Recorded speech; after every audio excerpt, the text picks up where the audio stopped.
I, Uhuru Kenyatta,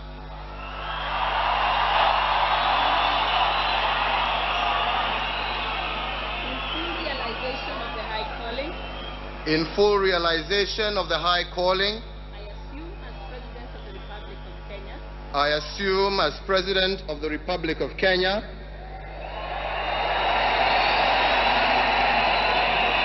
do swear that I will be faithful do swear that I will be faithful and bear true allegiance to the Republic of Kenya, and bear true allegiance to the Republic of Kenya, that I will obey, preserve, that I will obey, preserve, and and protect protect and defend this Constitution of Kenya as by law. Let me complete that for you. And defend this Constitution of Kenya as by law established and all other laws of the Republic, and that I will protect and uphold the sovereignty, integrity, and dignity of the people of Kenya. So help me God. It sounds nice, right? But tunajua kwa ground vitu zimekuwa different. And if you think that our problems as a country began when this man and his government took their oath of office, you ain't seen nothing yet. In this final part of the Human Rights series, we'll see how complicated things can get between development and governance because they're completely interlinked. So we might end up tracing back to where did our problems begin. Stick around. My name is Susan Wanjiku. I'm the founder of Wanjiku's Eye, and welcome to my channel.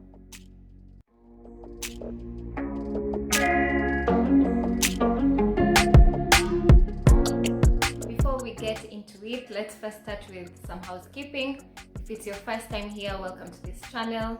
I talk about development and governance issues so that you can understand, engage, and influence the matters that affect you and I, and especially in the Kenyan context, and just picking up some things from the global context.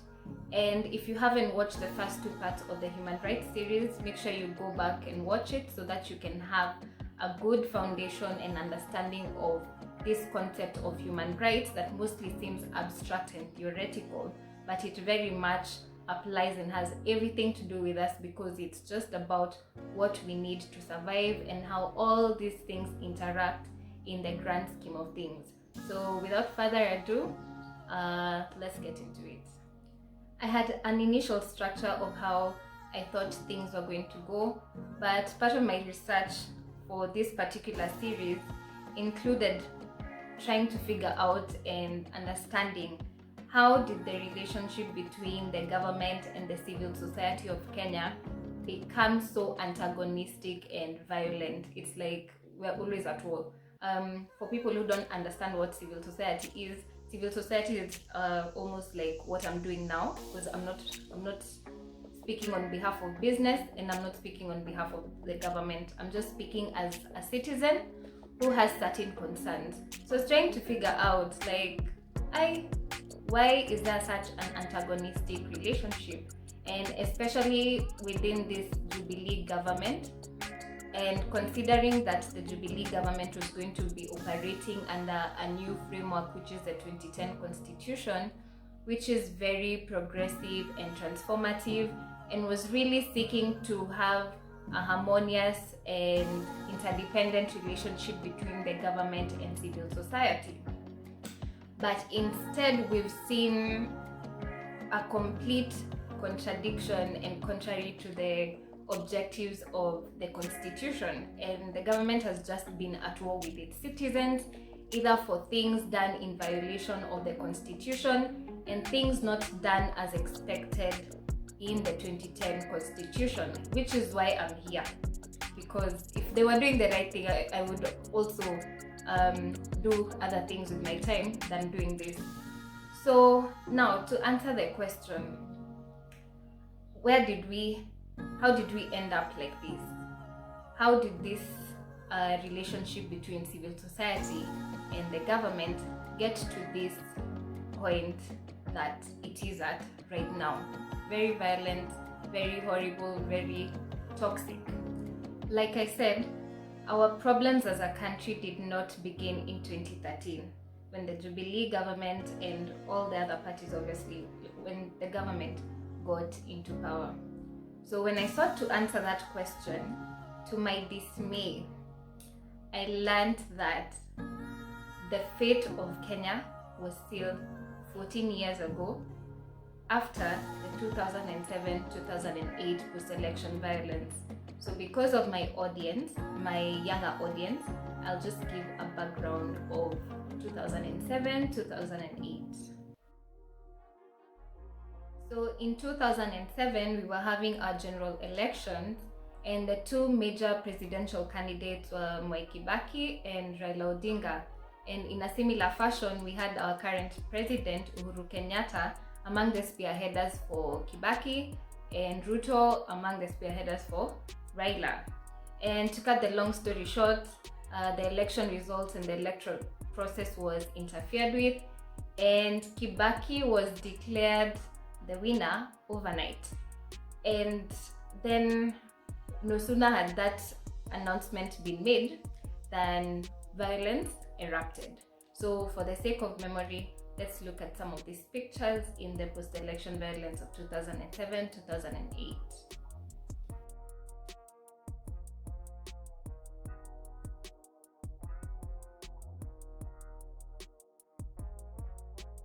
This was violence between the dominating tribes in Kenya, it was the Kikuyu versus the Luo, the Luya, and the Kalenjin.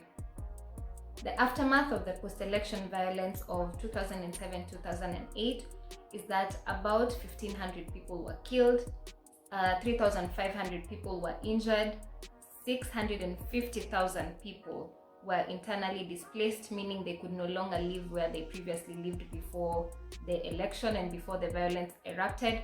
And there were also other injustices like rape, men were forcibly circumcised, and such like very inhumane acts. And up to date, some of those things go undocumented.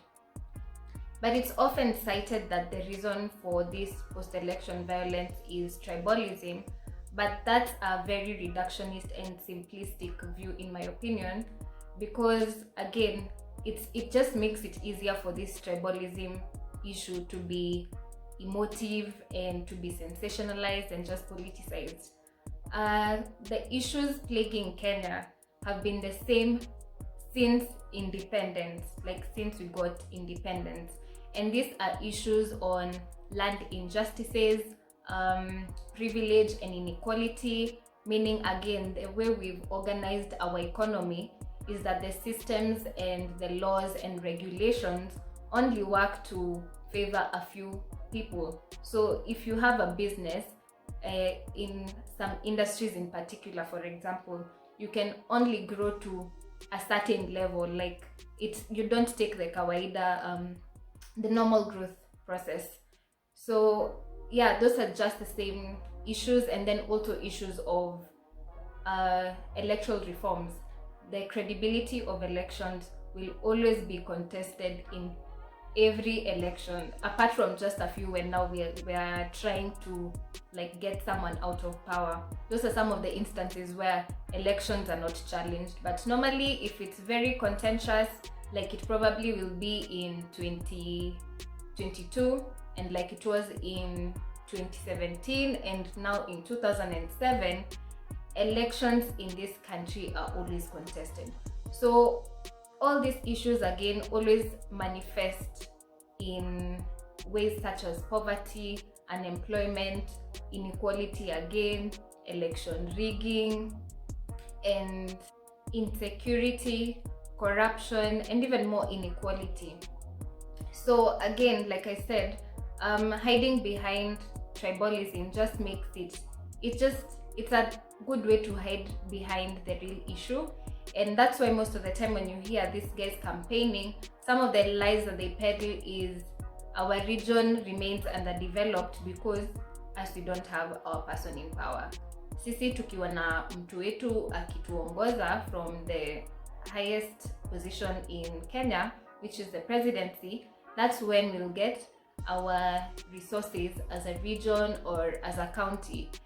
And well, I'm not completely negating, but yes, there have been instances where when some presidents are in power, they deny certain regions, they deny or fail to allocate resources to certain regions just for the mere fact that that region is politically affiliated to the enemy. And some of those things is what the constitution was trying to solve, and also this whole thing of devolution. We'll cover that in a topic by itself. Remember in the previous part, I said that as they govern the country, they're expected to make sure that it's as inclusive as possible.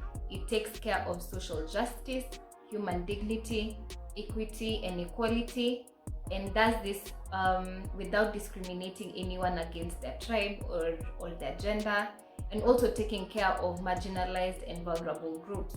And that's, again, like I said, one of the reasons that tribalism is very politicized is because of such issues. When a president comes into power and denies certain regions resources, then you end up with a situation like post-election violence, where people felt that we are not developing as a community or as a tribe or as a region because other communities are benefiting, but to our disadvantage, just because of their political affiliation. So there's a very huge and important and significant reason as to why that clause is there in the constitution. Because like I said, it does what? It provides a potential ground of incitement to violence against particular tribes or against particular communities. So back to my story about the post-election violence, just keep in mind that this was Team Kibaki versus Team Raila, or Kikuyu versus Luo, Kalenjin, and Luya. So due to mounting pressures both locally and internationally for those two parties to call a truce, Kibaki and Raila had to come together as part of the reconciliation efforts and to bring back the country together, and to also show that the two of them are now back together, so that their supporters can also pull back and retreat and just stop the fighting. So they ended up signing a pact, which is what we know now today as the Grand Coalition Government. Nonetheless, again, still because of that pressure and because of the lives that had been lost and the people that were injured and the people who had been internally displaced, both locally and internationally, people were calling for justice for the country and for the victims and for the people responsible to be brought to book and to be held accountable and to be charged. So several commissions were set up to investigate like what led to this violence, and they found that the violence was not spontaneous, it was not sporadic, it was not random, it was very well politically organized, either by virtue of funding or incitement, or a combination of both funding, incitement, and mobilizing people to fight against each other. And it was not happening all over Kenya, but just in very specific areas. So because of the tendency of the political class of this country to protect each other, I may call them accomplices in crime, because of the tendency to protect each other, the efforts to attempt to try to form a tribunal and to try those cases locally was futile. So as per the requirements, because Kenya is part of ICC, and considering the atrocities that had been committed, the genocide and crimes against humanity, a couple of names were forwarded to the ICC for trial. So these guys were known as the Ocampo Six. The six were considered to be the most responsible for the post-election violence, and they were equally divided. 3 from Team Raila and 3 from Team Kibaki.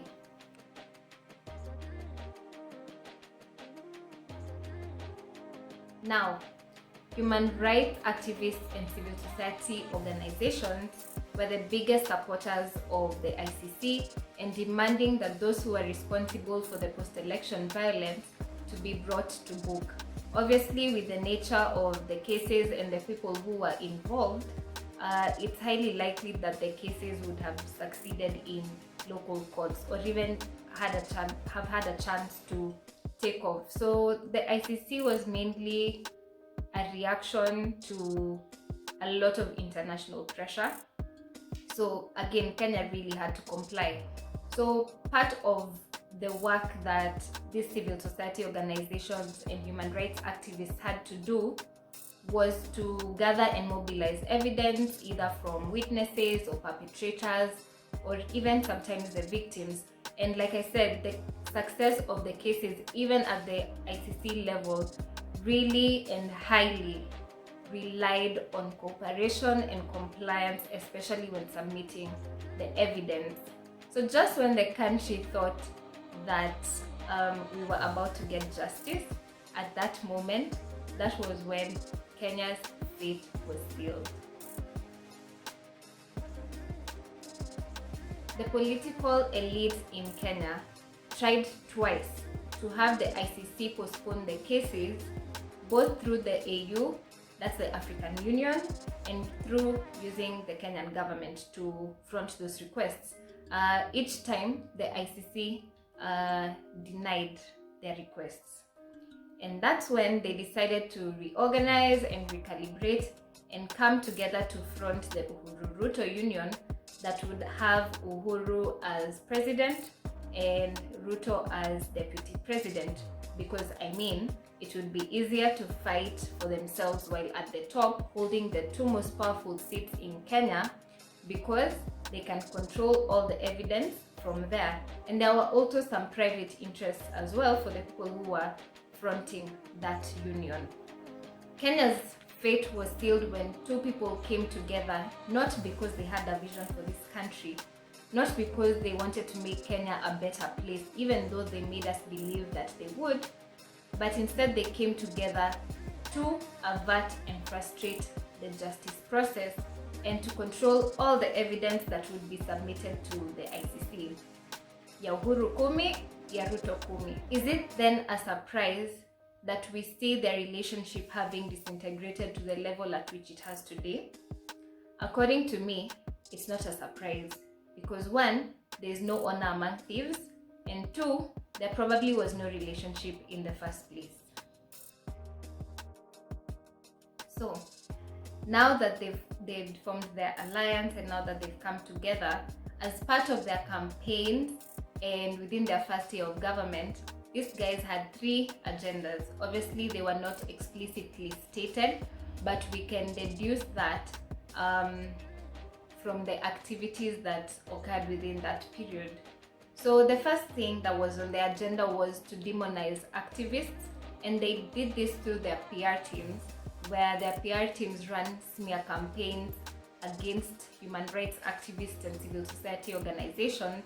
And they also twisted the truth by asserting that these people were coaching ICC witnesses to testify against these individuals. And then the second thing that they also did was they really spread a lot of propaganda that civil society organizations and human rights activists are being funded by some internationals just for the sake of politics and also to destabilize the country. And it's sad to say that to some extent, a large part of Kenyans, many Kenyans believe this lie. So again, through legislation, one of the things that they did now to curb this apparent funding, or really just to frustrate the civil society organizations and the activists, was to deregister and to make sure that these NGOs and civil society organizations were going to be defunded. Obviously, the matter was taken to court, and then again, it's just painting a bad picture on activists, and because of this, activists were targeted and threatened and attacked and arrested, and some of them were even killed, some by citizens in certain regions, and other instances, it was through extrajudicial killings. So again, during this 8-year period, that's when activists were demonized and a negative connotation associated with the word activist. And then that's when vitu za human rights na activism zikaanza kuitwa vitu za wazungu. Then civil society organizations were also started being called evil society, again propaganda by their PR teams. So kama mimi naweza kuwa referred to as evil society. Can you believe that? It's just ridiculous. But anyway, Mungu halali, there's no honor among thieves. All of them fell out. All of them had a fallout. So yeah, I can see they also coined a new term, judicial activism. And again, that's a very worrying trend, painting the judiciary in a negative light, especially when the judiciary is very responsible for always holding these leaders accountable and interpreting the law and just being an independent arm of government that makes sure that the government does its job, and if it doesn't do its job, that's when we get a majority of the time court rulings that declare Uhuru did this, it's unconstitutional, MPs did this, it's unconstitutional, such things. So this coining the term judicial activism is a really worrying trend.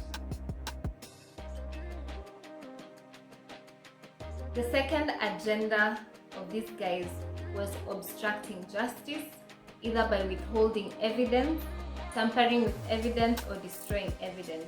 So these guys used government instruments to make sure that the evidence that was being submitted to the ICC was either insufficient or had been tampered with. And the ICC was even on record saying that the kind of witness tampering that they experienced was unprecedented. They had not seen it coming. It was completely unexpected. And it occurred in various forms, like bribery and intimidation of the witnesses, some witnesses refusing to testify out of fear, and other witnesses were killed also during as the ICC trial was going on. And in another instance, the media, I think through social media, recklessly released the names of the witnesses. Obviously, this puts their security under threat, and because of that, they again decided that they were not going to testify against these guys. And it's also alleged that the Mungiki, who had been funded to carry out a counter-operative against the Luo community in certain regions in the country, were also killed or disappeared as the ICC trials were going on. Guys, I'm telling you, I was reading this thing and I can describe it as nothing short of mafia style. So the person who funded the Mungiki to carry out the crimes against that community goes on ahead to hire other people to kill the Mungiki once the job is done, to wipe out the evidence. And if my memory serves me correct, there was a time when in this country, around that same period too, there was a Mungiki crackdown by the government, by the police. We don't even know who to say is responsible for that. Could there be a correlation? Highly likely, yes. And well, we'll never know if it's a straight yes or no, but the government is on record saying that it's not the government who did that. It was not the government who ordered the crackdown of Mungiki without trying them, without charging them in court. They were just enforced disappearances, like we just vanished from the face of this earth. So the government is on record saying, hey, CCC ni police. So you're like, okay, isn't the police wouldn't carry out such a thing without instructions from someone in a high authority. But anyway, yeah. The third agenda was to decampaign the ICC, and they did this by making sure that the ICC didn't have enough support locally to sustain their campaigns. So they did this by using common rhetorics and narratives such as the tribe card and the neocolonialism card. So they did this while campaigning. So for the tribe card, they brought about the perception that the ICC was not after these two people as individuals, but instead the ICC was after the communities that these two individuals represented. So you can see that negative perception again, and the idea created during their campaigns was that the ICC is after a community and not individuals. So again, that just killed the support that people had for the ICC. Then the second thing they did is they played the neocolonialism card. So now, again, at around that time, a majority of the cases that the ICC was handling were mainly cases from African countries. Well, that worked to their disadvantage because these guys are very smart.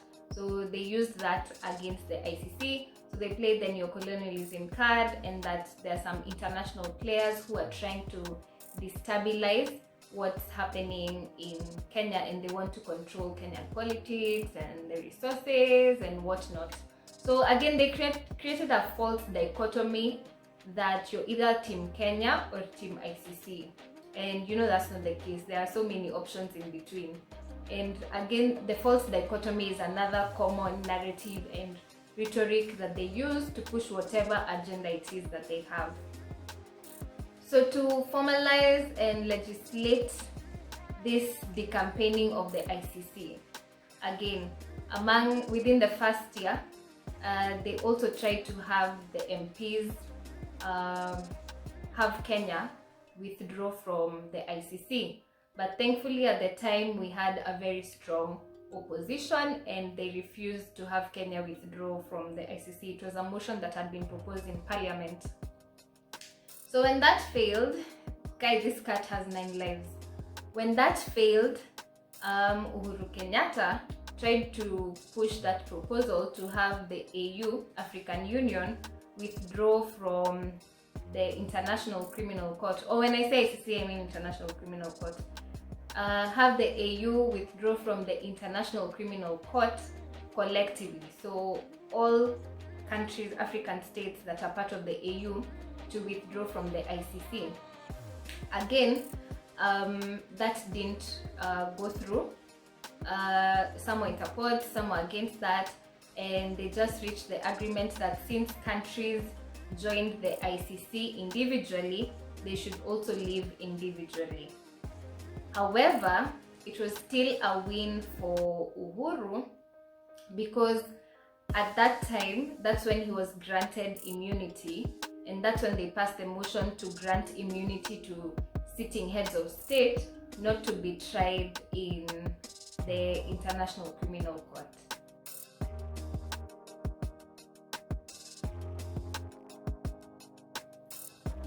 If you watched the first part of Human Rights, remember I highlighted the role of the elites in Germany in promoting the rise of Hitler, that they wanted to have their cake and eat it too. And by that I mean they wanted Hitler to use Hitler to undermine democracy and to also have Hitler protecting their private interests as well. But it backfired on them a good one. So like I said, history repeats itself a lot. It's a big and huge reason why I try to incorporate as much history as I possibly can in my content. And we see it replaying today. So we have the elites crying foul when they are the ones who brought about this union of Uhuru Ruto. So when I hear them crying foul, I just feel like laughing because honestly, what did you expect? Anyway, let's watch this soundbite by Jimi Wanjigi, who is also among the people who brought on this Uhuru Ruto ticket, obviously because he had private interests that he wanted taken care of, I think in form of government contracts, but you can watch the full interview on the link I'll put on the description box. You brought about, and you stated that you brought together Uhuru Kenyatta and William Ruto as a ticket. Obviously, there was a reason you wanted to do that. And in the estimation of many Kenyans, you wanted to make money. I'm a businessman. Of course I wanted to make money. But you can't make money when you don't have peace. When you don't have peace. The fact that you had warring parties in this country meant that you don't have peace. I was a unifier of peace. Now, with this unity of impunity, did we suddenly think that they would just turn around and become saints and suddenly want the good for all Kenyans? I'm setting the bar now for us to get into the economic and social rights. And before I forget, the fact that they got into power through impunity, if you have not noticed by now, Kenya has become a country of such gross violations of human rights and a lot of impunity, and people just getting away with really things that they shouldn't. I mean, a video was circulated all over social media of an MP, Babu Owino, shooting someone in a club because he was drunk, and we've not seen anyone being implicated to date. Like, me, I would want to see someone jailed for that, as in there's no excuse for that. May could be arrested just for doing this, but someone gets away with shooting someone live on camera. I mean, so anyway, they set the bar for all the impunity that we see currently. So let's get into the economic and the social. Let me make something clear as we get into the economic and social rights. A majority of the time when you're discussing the economic and social rights, if you're not very keen, you might miss where the government's actions have caused a consequential effect on the entire economy. So you might not be able to attribute the root cause of a problem to the government if you're not very keen and if you don't follow up to the root cause. So I just want us to look at something shortly. For the longest time, the economic ecosystem of Kenya has looked like this since the Jubilee government got into power. Take a look at this.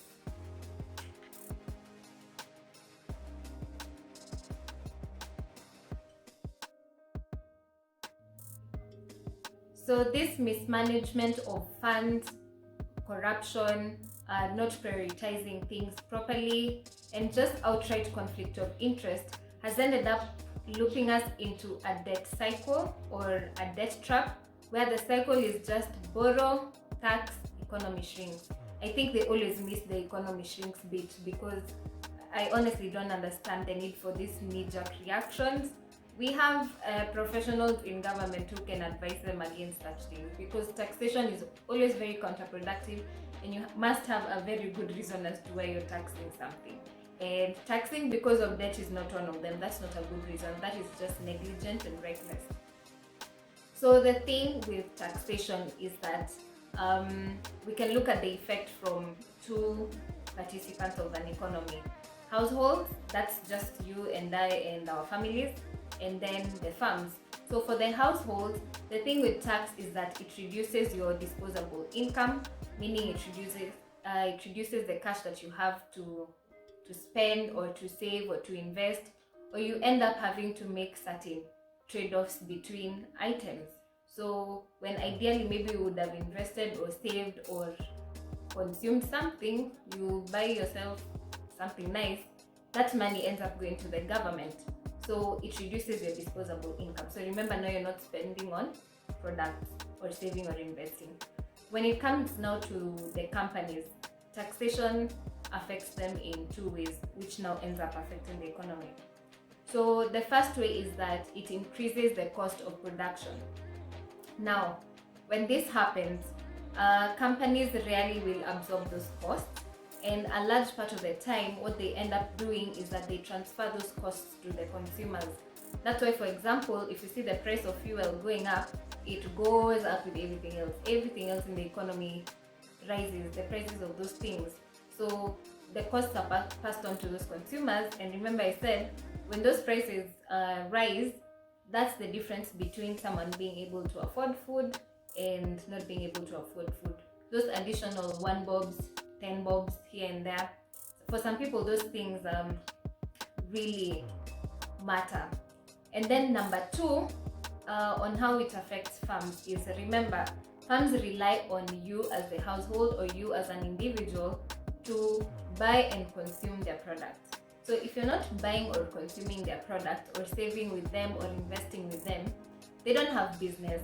And again, if the business environment is bad, meaning it's not sustainable, they're not getting demand for their products, people are not consuming, the first line of protecting their profits, if they don't decide to shut down, is that they end up laying off their employees. It's always the first line of cutting costs, unfortunately.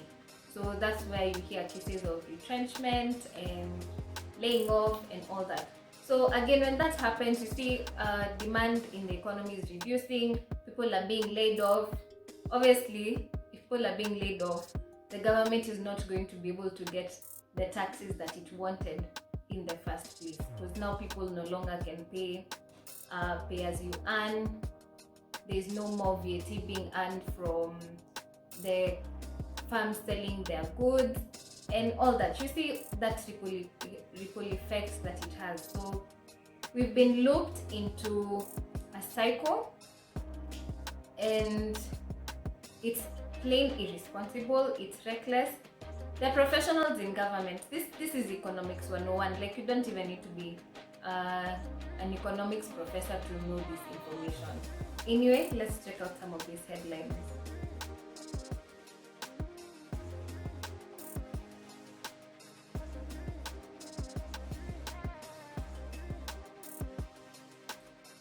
And like I said, they're not governing stones, they're governing human beings. And because they've not been cautious with their activities and their actions, and they've not really had regard for human rights and protecting our rights and protecting our human dignity, they've ended up opening us to a myriad of social issues, all because of the ripple effect of the actions. And this ripple effect of the actions is, again, things like impunity, people thinking that they're above the law, so they're committing crimes and they know that they won't be implicated, no one is going to be prosecuted, no one will be jailed. And then we also have the poverty, unemployment, and people not being able to make an honest living. And what that just means is that if you can't make an honest living for yourself, or if you're not able to be employed or start your own business, that just means you will not be able to afford and to access the basic of basic human rights for yourself as a human being. That's the food, water, shelter, clothing, all those things. Remember, it's just things that you as a human being need for your survival. So some of these myriad of social issues that they've opened us up to are the mental health issues that we see, the police brutality issues that we see, the crime, the wash business, the terrorism, the money laundering issues, all these complex crimes are as a result of not being able to make an honest living in this country. Like, if you want to grow your business, there's so many bureaucracies. We'll cover that in the second part, in topic 2, which is the next video that I'm going to do. Let me make you aware of something. I'm sure that when you hear terrorism, please note, as I explain this, I'm not glorifying terrorism whatsoever. But when you hear terrorism, it's very easily to jump into conclusion and assume that these are just very horrible people, they don't deserve to live, blah blah blah. Yes, I don't negate the fact that the crimes that they commit are the worst of the worst, but the government of Kenya and many other players in the international scene, in the Kenyan context, is very aware that youth unemployment and poverty are among the biggest contributors to youth radicalization, which ends up playing out as acts of terror or now terrorism. So you can see those are some of the social issues, like don't underestimate what desperate times can make someone do. Like, desperate times call for desperate measures. You've ever heard of that saying? Something like that. Yeah.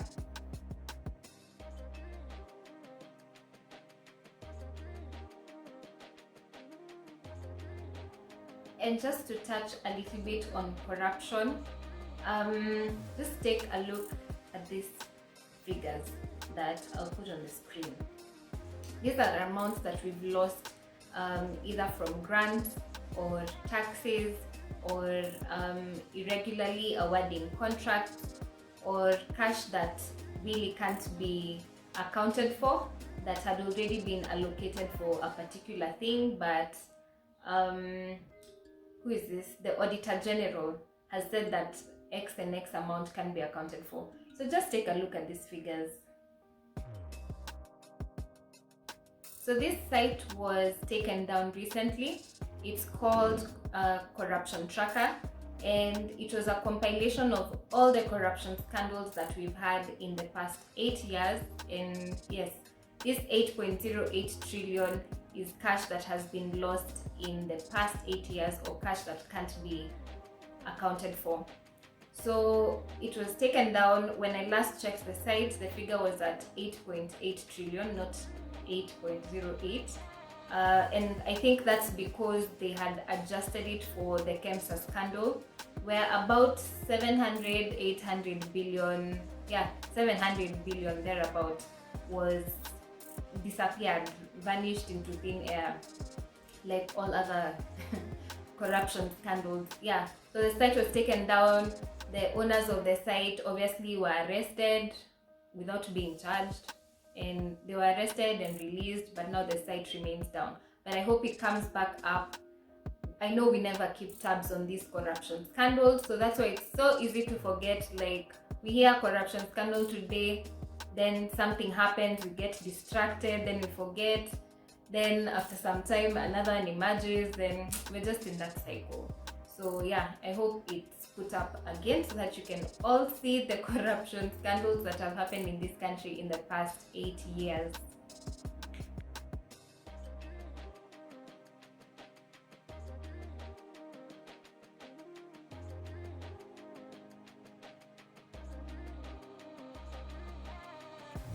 So guys, this brings me to the end of the human rights series.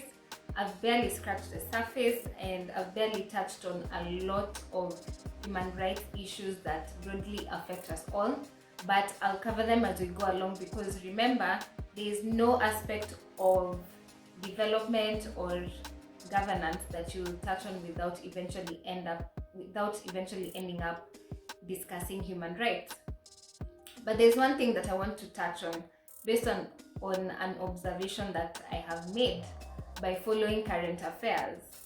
So when it comes to the political rights, according to me, there seems to be a very deliberate attempt to sabotage next year's elections, either by making sure that the elections are postponed, or by introducing some procedural issues or technical issues that will be a bone of contention during next year's elections, and eventually will lead to those election results being nullified or being contested in court. But I can give you 2 indicators that have led me to this conclusion. So like for the first one, 2 years ago, 4 IEBC commissioners, IEBC is the institution and body that usually deals with our elections, 4 commissioners from the IEBC resigned. However, for those positions to be filled, Uhuru or the president is required to declare that those seats are vacant, so that now the process can take place. But he only declared those seats vacant in April this year. So that was a 2-year gap. Now, considering the role that the IEBC has, it has a lot of preparations to do in terms of procurement for procuring the election materials, recruiting human resource, and even registering voters. That's a lot to do within a short period. So remember, these guys even need to come and catch up with all this. So these positions were filled, I think in August or September this year. Now, again, in September this year, a former Jubilee senator comes, he moves to court to challenge next year's elections and tells the court to postpone the elections of 2022. On what grounds? Number one, apparently Uhuru and Ruto's terms wouldn't have ended by August 2022. And number two, because IEBC was not properly constituted, they had already started undertaking planning for next year's general elections. So he was saying that it's not right that they started planning for next year's elections while not being properly constituted. But according to me, I'm like, whose problem is that? That's your party leader's problem. He's the one who declared the seats vacant late. So you see, looking for loopholes in the law to now introduce other technical issues that will be used against the IEBC next year and ensure that the elections probably end up being nullified. I don't know how this plays out, but if you follow current affairs, you'll see things as they develop. Again, there have been other suggestions by the likes of David Murathe and Atwoli, suggesting that Uhuru is too young to retire and such narratives, So it just makes you end up being a little bit suspicious. Me, to be very honest, I don't trust these people. I wouldn't even lie about that. So I'm very suspicious. I can see a lot of mischief playing out, especially now that they didn't have their way with BBI. So anyway, let's conclude the topic.